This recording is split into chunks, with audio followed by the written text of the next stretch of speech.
সুপ্রিয় শিক্ষার্থীবৃন্দ, আশা করি তোমরা সবাই ভালো আছো, সুস্থ আছো। Rangpur ideal institute of technology Rangpur কর্তৃক আয়োজিত আজকের এই অনলাইন ক্লাসে তোমাদের স্বাগতম। সঙ্গে আছি আমি মোহাম্মদ নাসিম সরকার, জুনিয়র ইনস্ট্রাক্টর মেকানিক্যাল। তো আজকে আমি তোমাদের সঙ্গে যে বিষয়টি নিয়ে আলোচনা করব সেটি হচ্ছে মেকানিক্যাল টেকনোলজির প্রথম পর্বের মেকানিক্যাল ইঞ্জিনিয়ারিং ম্যাটেরিয়ালস, যার বিষয়টা হচ্ছে 67013। তো সুপ্রিয় শিক্ষার্থী, কিন্তু তোমরা কারিগরি শিক্ষায় নতুন এসেছো। তোমরা এতদিন কেউ জেনারেল শিক্ষায় অথবা মাদ্রাসায় অথবা কেউ কারিগরি শিক্ষা থেকে এসএসসি পাস করে ডিপ্লোমা ইন ইঞ্জিনিয়ারিং শিক্ষাক্রমে ভর্তি হয়েছো। তো তোমরা সবাই অবগত আছো যে সারা বিশ্ব বর্তমানে বৈশ্বিক মহামারী অর্থাৎ কোভিড-19 সংক্রমিত। এর জন্য তোমাদের শিক্ষা কার্যক্রমে প্রবেশ করতে তোমাদের অনেক অসুবিধা হচ্ছিল এবং তোমরা বাসায় বসে ছিলে। তো শিক্ষা মন্ত্রণালয়ের নির্দেশে বর্তমানে তোমাদের অনলাইন ক্লাসের ব্যবস্থা করা হয়েছে। তারই ধারাবাহিকতায় Rangpur ideal institute of technology পক্ষ থেকে আজকের অনলাইন ক্লাসে আমি তোমাদের স্বাগতম জানাচ্ছি। তো আশা করি তোমরা সবাই বাসায় নিরাপদে আছো। তো আর দেরি না করে আমি সরাসরি তোমাদের মূল আলোচনায় চলে যাব।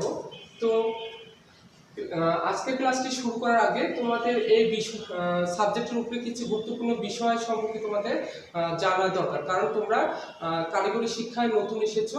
তো কারিগরি শিক্ষায় কিছু ব্যতিক্রম আছে জেনারেল শিক্ষা, যেগুলো তোমাদের জানা অবশ্যই খুবই জরুরি। তো এখানে তোমাদের বিষয়টি সম্পর্কে আগে আমি আলোচনা করব যে 67013। তো এই বিষয়টি হচ্ছে কি তোমাদের মেকানিক্যাল ইঞ্জিনিয়ারিং ম্যাটেরিয়ালসের 67013।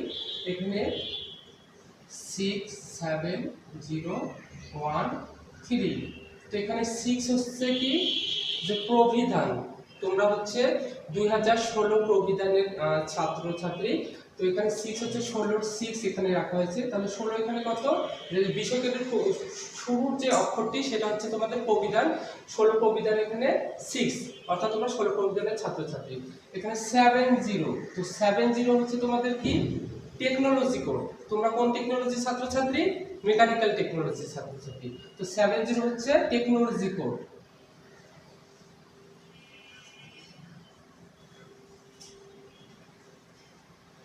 এবং 1 হচ্ছে এখানে কি তোমাদের পর্ব অর্থাৎ সেমিস্টার। তোমরা কোন পর্বে বর্তমানে অধ্যয়ন করছো? প্রথম পর্বে। তো এখানে 1 দ্বারা বোঝানো হয়েছে তোমাদের পর্ব, অর্থাৎ তোমরা প্রথম পর্বের ছাত্রছাত্রী। এবং সর্বশেষে দেখো একটি 3 আছে। তো এই 3 দ্বারা কি বোঝানো হয়েছে? যে অর্থাৎ যে তোমরা প্রথম পর্বের মেকানিক্যাল টেকনোলজির ছাত্রছাত্রী, এই বইটি হচ্ছে তোমাদের 3 নম্বর বই সংখ্যা।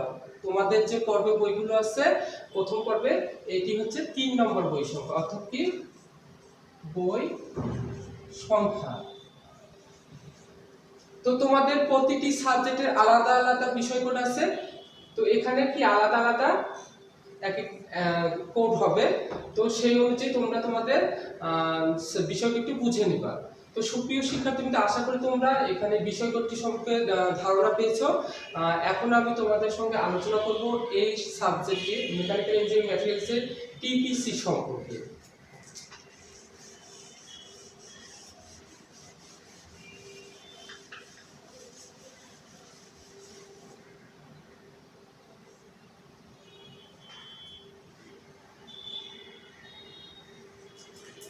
টিপিসি, এখানে টি হচ্ছে কি থিওরি, পি হচ্ছে প্র্যাকটিক্যাল, আর সি হচ্ছে ক্রেডিট। তো তোমাদের টিপিসি হচ্ছে 202। তোমাদের এই সাবজেক্টের টিপিসি হচ্ছে কি 202। এখানে থিওরি অর্থাৎ তোমাদের তাত্ত্বিক ক্লাস, যে মেকানিক্যাল ইঞ্জিনিয়ারিং ম্যাটেরিয়ালসের যে তাত্ত্বিক ক্লাসটি সেটা হবে সপ্তাহে 2টি। এক সপ্তাহে 2টি প্র্যাকটিক্যাল ক্লাস, থিওরি ক্লাস হবে। সপ্তাহে 2টি থিওরি ক্লাস হবে। প্র্যাকটিক্যাল এখানে কি 0 দেওয়া আছে দেখো। তো তোমাদের এই সাবজেক্টে কোনো প্র্যাকটিক্যাল ক্লাস হবে না, তোমাদের এই সাবজেক্টে কোনো ব্যবহারই নেই। এবং এখানে সিতে হচ্ছে কি ক্রেডিট। তো ক্রেডিট এখানে কত দেওয়া আছে 2। তো তোমাদের 1 ক্রেডিট সমান 50 মার্কস। তোমাদের অবশ্যই এটি খেয়াল রাখতে হবে যে তোমাদের 1 ক্রেডিট সমান কত মার্কস? 50 মার্কস। তাহলে এখানে 2 ক্রেডিট, তাহলে 1 ক্রেডিটে 50 মার্ক হলে 2 ক্রেডিটে কত হচ্ছে? 50 দুগুণে 100।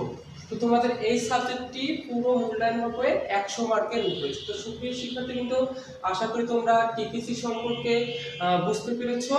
এখন আমি আলোচনা করব এই সাবজেক্টটি মান বন্টন সম্পর্কে। TC TF TC PF. তো টিসি টিসি তোমাদের এই সাবজেক্টে কয় ক্রেডিটে? 2 ক্রেডিটে, অর্থাৎ 100 মার্কের। তো টিসি হবে হচ্ছে 40 মার্কস, অর্থাৎ থিওরি কন্টিনিউয়াস। এই যে তোমরা ক্লাস করবে, তোমাদের হাজিরা দেওয়া হবে, অর্থাৎ প্রেজেন্ট, উপস্থিতি অনুপস্থিতি, এবং তোমাদের যে এখানে ক্লাস টেস্ট হবে, কুইজ টেস্ট হবে, তোমাদের আচরণ ইত্যাদির উপর নির্ভর করে আমরা তোমাদের এই 40 মার্ক দিয়ে থাকবো। তো তোমাদের সেমিস্টার কি 6 মাসের সেমিস্টার, তো 6 মাসে আমরা এই ধারাবাহিক মূল্যায়নটা করবো 40 মার্কের। এবং তোমাদের এই সাবজেক্টে থিওরি ফাইনাল হবে। তো তোমাদের ক্রেডিট হচ্ছে 2 ক্রেডিট। তো এখানে 40 মার্ক থিওরি কন্টিনিউয়াস, তাহলে বাকি থাকলে হচ্ছে 60 মার্ক। যেহেতু এই সাবজেক্টে কোনো প্র্যাকটিক্যাল হবে না, তো 60 মার্ক হচ্ছে থিওরি ফাইনাল হবে। 60 মার্ক কি হবে? থিওরি ফাইনাল পরীক্ষা, যেটা তোমাদের লিখিত পরীক্ষা দিতে হবে, পর্ব সমাপনীতে লিখিতভাবে দিতে হবে। তো সময় থাকবে হচ্ছে 3 ঘন্টা। পর্ব সমাপনী পরীক্ষা কত সময় থাকবে? 3 ঘন্টা। এবং এই 3 ঘন্টায় তোমাদের এই সাবজেক্টটির 3টা বিভাগের প্রশ্নের উত্তর দিতে হবে। যেমন ক বিভাগে থাকবে হচ্ছে অতি সংক্ষিপ্ত প্রশ্ন, অর্থাৎ খুব ছোট প্রশ্ন, এক কথায় যেগুলোর উত্তর দিতে হবে। তো ক বিভাগে থাকবে অতি সংক্ষিপ্ত প্রশ্ন, প্রতিটি প্রশ্নের মান হচ্ছে 1 করে, মোট 10টি প্রশ্নের উত্তর দিতে হবে। এখানে অতিরিক্ত কোনো প্রশ্ন থাকবে না, 10টি প্রশ্ন থাকবে, প্রতিটি প্রশ্নের মান 1, প্রতিটি প্রশ্নের উত্তর দিতে হবে, তাহলে কত হচ্ছে? 10 মার্ক। এবং খ বিভাগে কি থাকবে? সংক্ষিপ্ত প্রশ্ন, অতি সংক্ষিপ্ত প্রশ্নের থেকে বড় এবং রচনামূলক প্রশ্নের উত্তর থেকে কি ছোট আকারে লিখতে হবে তোমাদের এখানে।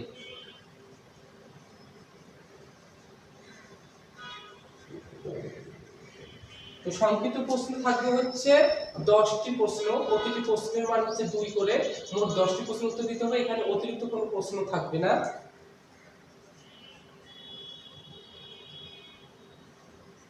তাহলে কত মার্কস হচ্ছে? 10টি প্রশ্ন উত্তর দিতে হবে, 2 করে প্রতিটি প্রশ্নের মান, তাহলে 20 নম্বর 10টি প্রশ্ন। এবং গ বিভাগ,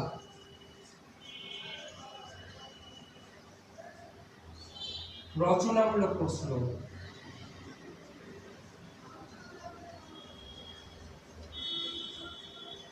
এখানে থাকবে হচ্ছে 6টি প্রশ্ন, দিতে হবে 5টি প্রশ্নের উত্তর। তো প্রতিটি প্রশ্নের মান হচ্ছে 6 মার্ক করে।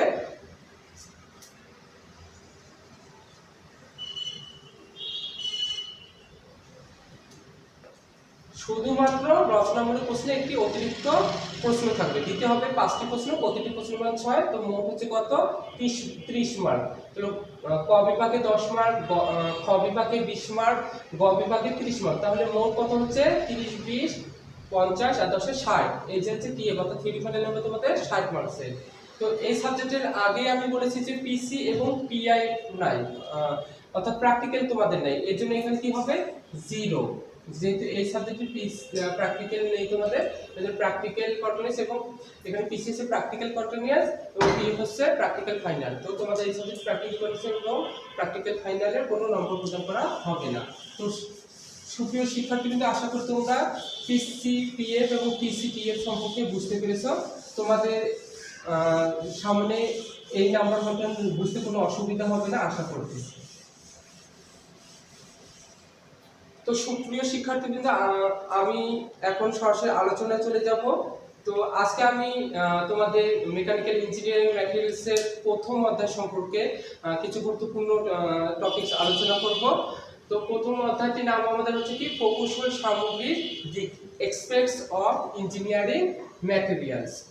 তো উক্ত অধ্যায়টি যে বিষয় নিয়ে আলোচনা করব, আলোচ্য বিষয় হচ্ছে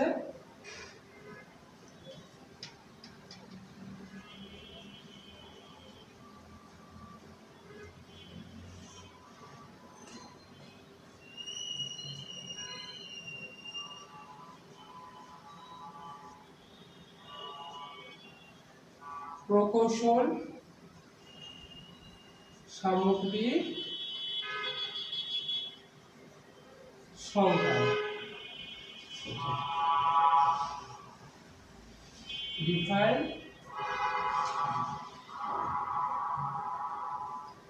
ইঞ্জিনিয়ারিং ম্যাটেরিয়ালস। 2 নম্বর হচ্ছে প্রকৌশল সামগ্রী শ্রেণী বিভাগ।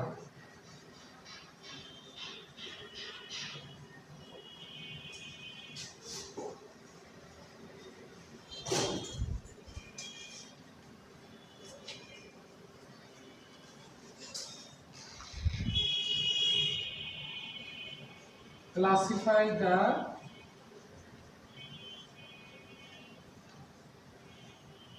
engineering materials। এবং সর্বশেষ আলোচনা করব আমি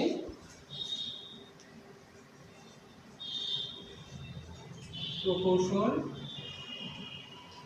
সামগ্রিক বৈশিষ্ট্য।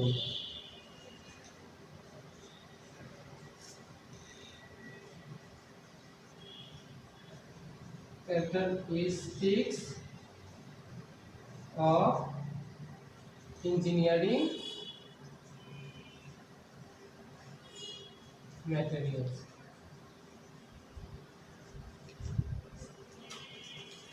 তো সুপ্রিয় শিক্ষার্থীবৃন্দ, আজকে আমি কি আলোচনা করব তোমাদের সঙ্গে?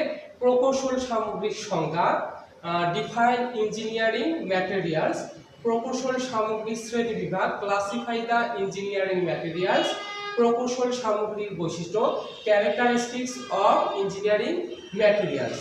তো সুপ্রিয় শিক্ষার্থীবৃন্দ, প্রকৌশল সামগ্রীর সংজ্ঞা অর্থাৎ প্রকৌশল সামগ্রী কি?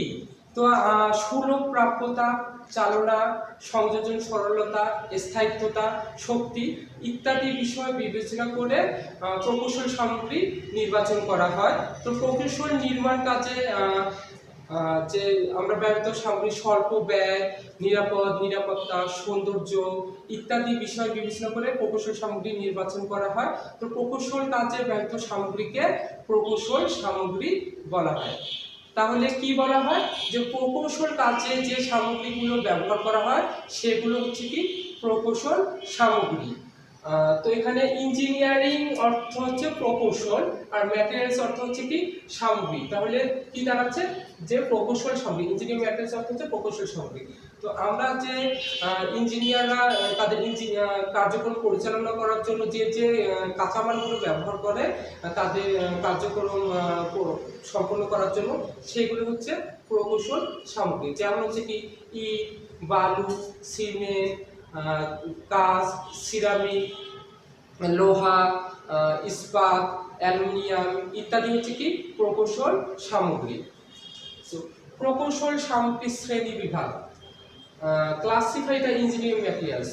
প্রকৌশল সামগ্রীকে কি শ্রেণী বিভাগ করা হয়েছে আমি এখন তোমাদের সঙ্গে আলোচনা করব যে প্রকৌশল সামগ্রীকে কয় ভাগে বিভক্ত করা হয়েছে। তো প্রকৌশল সামগ্রীকে আসলে নির্দিষ্টভাবে বিভক্ত করা খুবই কঠিন, কারণ এর পরিধি হচ্ছে ব্যাপক।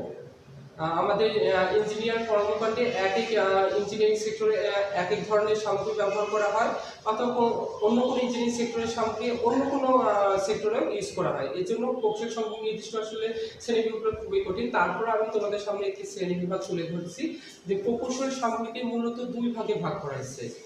প্রকৌশল সামগ্রী শ্রেণীবিভাগ।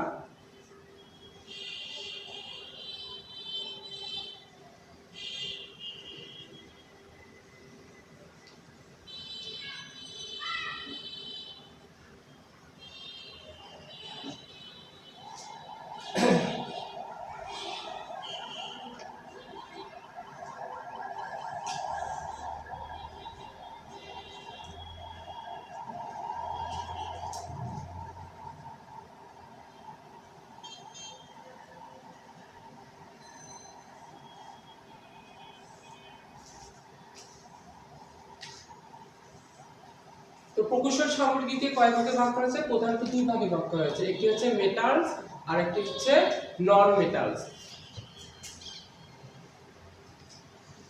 তো মেটালস সাচ অ্যাজ যে iron, steel, aluminium,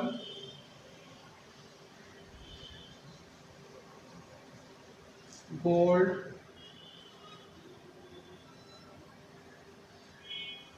nickel, etcetera. তো মেটাল যে suppose iron, steel, aluminium, gold, nickel এগুলো হচ্ছে কি মেটালস অর্থাৎ ধাতু। প্রকৌশল সামগ্রী কয় ভাগে ভাগ করা আছে? যে দুই ভাগে, একটি হচ্ছে মেটালস আর একটি হচ্ছে নন মেটালস। তো মেটালসকে আবার তিন ভাগে ভাগ করা হয়েছে। কয় ভাগে ভাগ করা হয়েছে? তিন ভাগে। সরি, মেটালসকে প্রধানত দুই ভাগে ভাগ করা হয়েছে। একটি হচ্ছে ফেরাস,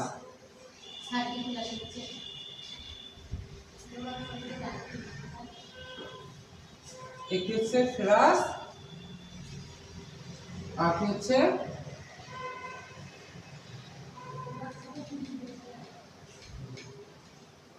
নন ফেরাস। তো একটি হচ্ছে কি ফেরাস আর একটি হচ্ছে নন ফেরাস। তো ফেরাসকে আবার তিন ভাগে ভাগ করা হয়েছে। ফেরাসকে কয় ভাগে ভাগ করা হয়েছে? তিন ভাগে।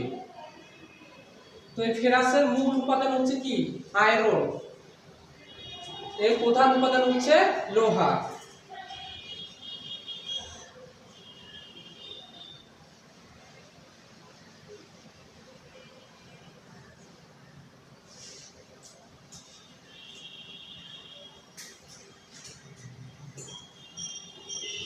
Cast iron,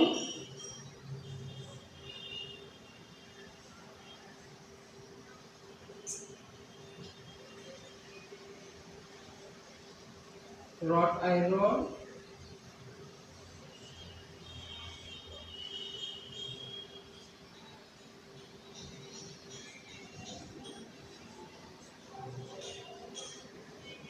steel. তো ফেরাসকে কয় ভাগে ভাগ করা হয়েছে? তিন ভাগে। একটি হচ্ছে cast iron, wrought iron, steel. তো কাস্ট আয়রনকে আবার কয় ভাগে ভাগ করা হয়েছে? যেমন grey cast iron, grey cast iron, white cast iron, malleable cast iron,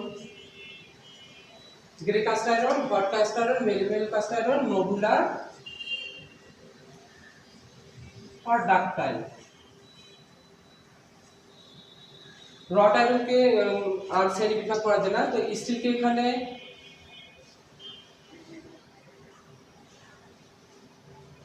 high carbon steel, low carbon steel and medium carbon still.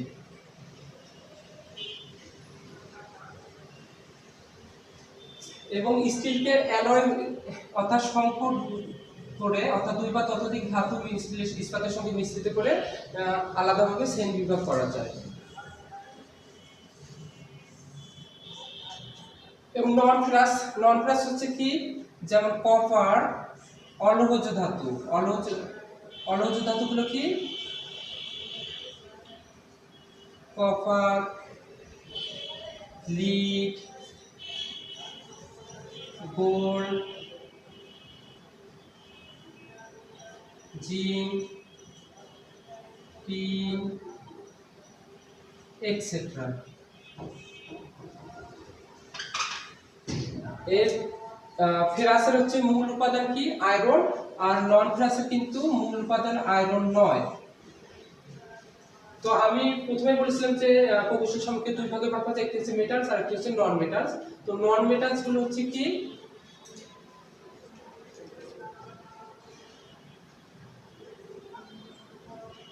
Ceramics, rubber,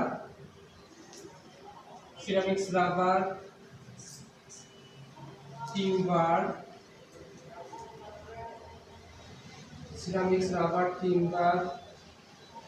glass,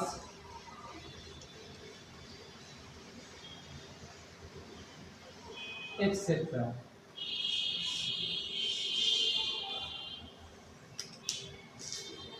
তো সুপ্রিয় শিক্ষার্থীবৃন্দ, যে প্রকৌশল সামগ্রীকে প্রধানত দুই ভাগে ভাগ করা হয়েছে এখানে, একটি হচ্ছে মেটালস আর একটি হচ্ছে নন মেটালস। তো মেটালস কে আবার দুই ভাগে ভাগ করছে, একটি হচ্ছে ফেরাস অর্থাৎ লৌহজ, অর্থাৎ যে ধাতুগুলোতে কি লৌহ বিদ্যমান, আর হচ্ছে নন ফেরাস অর্থাৎ অলৌহজ, অর্থাৎ যে ধাতুতে কি লৌহ মুক্ত।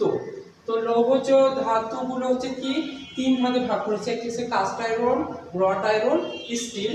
তো কাস্ট আয়রনকে আমরা কয়ভাগে ভাগ করেছি, এখানে দেখো যে গ্রে কাস্ট আয়রন অর্থাৎ ধূসর ঢালাই লোহা, হোয়াইট কাস্ট আয়রন অর্থাৎ সাদা ঢালাই লোহা, মেডিভেল কাস্ট আয়রন তাম্র ঢালাই লোহা, এবং নোডুলার আর ডাক্তারি। এখানে রড আয়রনকে আর শ্রেণী বিভাগ করা হয়নি। তো স্টিলকে আবার দেখো কয়েক ভাগে এখানে ভাগ করা হয়েছে, যেমন high carbon steel, low carbon steel, medium carbon and alloy. Non ferrous কোনগুলো, অর্থাৎ যেখানে লৌহ নেই, লৌহমুক্ত, যেমন copper, lead, gold, zinc, silver, tin etcetera. এবং নন মেটালসগুলো কি, ceramics, rubber, timber, glass etcetera. অর্থাৎ এই যে লৌহজ এবং অলৌহজ যে ধাতুগুলো আছে সেগুলো বাদে অন্য যে সামগ্রীগুলো আমরা ব্যবহার করি সেগুলো হচ্ছে নন মেটাল। তো সুপ্রিয় শিক্ষার্থী কিন্তু আশা করি তোমরা প্রকৌশল সামগ্রীর শ্রেণী বিভাগ অত্যন্ত সুস্পষ্টভাবে বুঝতে পেরেছ। আশা করি তোমাদের প্রকৌশল সামগ্রীগুলো চিনতে অসুবিধা হবে না।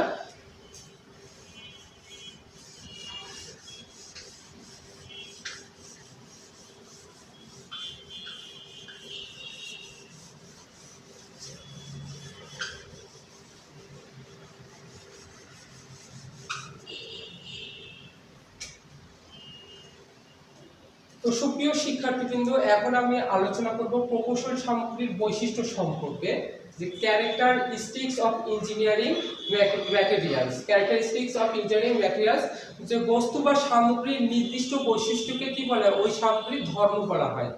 তো এই ধর্মাবলীর উপরে আমরা হচ্ছে নির্ভর করে প্রকৌশল সামগ্রীগুলো কি কাজের জন্য নির্মাণ বা কোনো কাঠামোর জন্য আমরা ইঞ্জিনিয়ারগণ কি করে ওই সামগ্রীগুলো নির্বাচন করে। কারণ একই জিনিসের অর্থাৎ একই সামগ্রীর আবহাওয়া, পরিবেশ, কাজের ধরন ইত্যাদির উপর নির্ভর করে কি হয়, তার ধর্ম বা বৈশিষ্ট্য আলাদা আলাদা হয়। তো এই সকল কারণে এই সকল দিক বিবেচনা করে আমরা কি প্রকৌশল সামগ্রীগুলো কি করব, নির্বাচন করব, তার ধর্ম বা বৈশিষ্ট্যের উপর ডিপেন্ড করে প্রকৌশল সামগ্রীগুলো নির্বাচন করা হয়।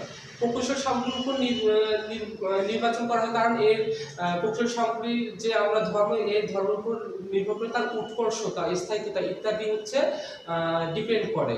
তো প্রকৌশল সামগ্রীগুলোর যে বৈশিষ্ট্য সেগুলো হচ্ছে যে রাসায়নিক ধর্ম, এক নম্বর হচ্ছে ভৌত ধর্মাবলী,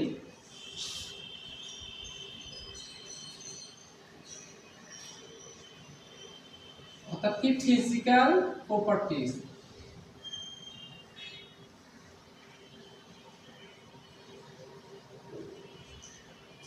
এক নম্বর হচ্ছে ভৌত ধর্মাবলী, ফিজিক্যাল প্রপার্টিজ। দুই নম্বর হচ্ছে যান্ত্রিক ধর্মাবলী,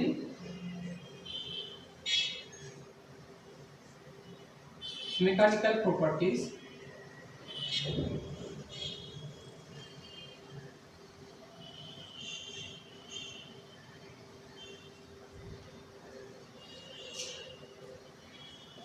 তিন নম্বর হচ্ছে রাসায়নিক ধর্মাবলী।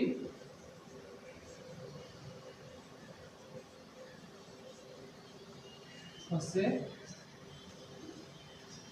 Chemical property. বৈদ্যুতিক ধর্মাবলী হচ্ছে ইলেকট্রিক্যাল প্রপার্টিজ। ভৌত ধর্মাবলী, যান্ত্রিক ধর্মাবলী, রাসায়নিক ধর্মাবলী, বৈদ্যুতিক ধর্মাবলী,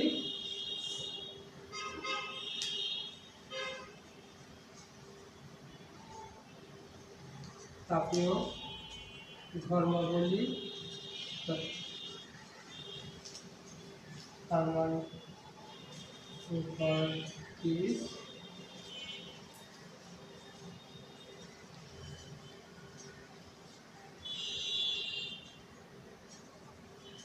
চৌম্বকীয় ধর্মাবলী,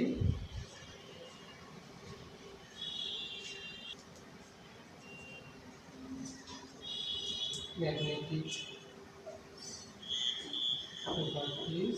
শিক্ষার্থী কিন্তু প্রকৌশল সামগ্রী ধর্মাবলীকে এই 6 ভাগে ভাগ করা যায়। হচ্ছে ভৌত ধর্মাবলী অর্থাৎ ফিজিক্যাল প্রপার্টিজ, যান্ত্রিক ধর্মাবলী মেকানিক্যাল প্রপার্টিজ, রাসায়নিক ধর্মাবলী কেমিক্যাল প্রপার্টিজ, বৈদ্যুতিক ধর্মাবলী ইলেকট্রিক্যাল প্রপার্টিজ, তাপীয় ধর্মাবলী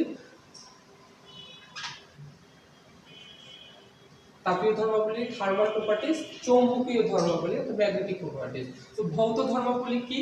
যে ভৌত ধর্মাবলীগুলো হচ্ছে যে আকার, আকৃতি, সচিত্রতা, গুণন, বর্ণ, গন্ধ ইত্যাদি হচ্ছে কি ভৌত ধর্মাবলী। তো যান্ত্রিক ধর্মাবলী কি? ধর্মাবলী মেকানিক্যাল প্রপার্টিজ গুলো কি হচ্ছে যে শক্তি, পীড়ন, বিকৃতি, নমনীয়তা, অনমনীয়তা, প্রসার্যতা, তান্ডবতা বা হচ্ছে শক্ততা, ভঙ্গুরতা ইত্যাদি হচ্ছে যান্ত্রিক ধর্মাবলী। তো রাসায়নিক ধর্মাবলীগুলো কি হচ্ছে যে রাসায়নিক ধর্মাবলীগুলো হচ্ছে যে ক্ষয়রোধিতা, অম্লত্ব, ক্ষারত্ব, রাসায়নিক গঠন ইত্যাদি গুণগুলো হচ্ছে কি যে রাসায়নিক ধর্মাবলী বা কেমিক্যাল প্রপার্টিজ। তো বৈদ্যুতিক ধর্মাবলী যে ইলেকট্রিক্যাল প্রপার্টিজ গুলো কি কি হচ্ছে যে তড়িৎ সঞ্চালন শক্তি, তড়িৎ পরিবহন ক্ষমতা, তড়িৎ প্রতিরোধ ক্ষমতা।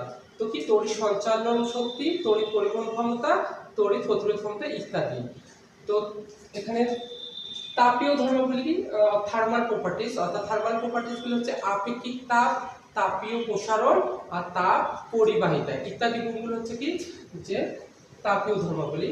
এবং চৌম্বকীয় ধর্মাবলী ম্যাগনেটিক প্রপার্টিজ গুলো কি যে ভেদন শক্তি, চৌম্বকীয় ভেদ্যতা, চৌম্বকীয় আবেশ, হিস্টোরিসিস ইত্যাদি হচ্ছে চৌম্বকীয় ধর্মাবলী। তো সুপ্রিয় শিক্ষার্থী কিন্তু আশা করি তোমরা প্রকৌশল সামগ্রীর বৈশিষ্ট্য সম্পর্কে বুঝতে পেরেছো। তো আজকে আমি যে যে বিষয়গুলো আলোচনা করলাম যে প্রকৌশল সামগ্রীর সংজ্ঞা, প্রকৌশল সামগ্রীর শ্রেণী বিভাগ এবং প্রকৌশল সামগ্রীর বৈশিষ্ট্য এগুলো অবশ্যই তোমরা মনোযোগ সহকারে শুনেছো এবং বুঝতে পেরেছো। তাহলে এই আজকের লেকচারটি যদি তোমাদের কোনো কিছু জানার থাকে, বুঝতে অসুবিধা হয়, তোমরা অবশ্যই কমেন্ট বক্সে কমেন্ট করে জানাবে। আমি পরবর্তী লেকচারে তোমাদের উক্ত সমস্যাগুলো সমাধান দেওয়ার চেষ্টা করব। তো আজকে আমি ক্লাসটি শেষ করার আগে তোমাদের কিছু বাড়ির কাজ দেব, তোমরা অবশ্যই বাসায় বসে এই কাজগুলো করবে এবং পরবর্তী ক্লাসে তোমরা আমাকে তা দেখাবে।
তো সুপ্রিয় শিক্ষার্থী কিন্তু তোমাদের বাড়ির কাছে থেকে প্রকৌশল সামগ্রী কাকে বলে, উত্তম প্রকৌশল সামগ্রী বৈশিষ্ট্যগুলো আলোচনা করো।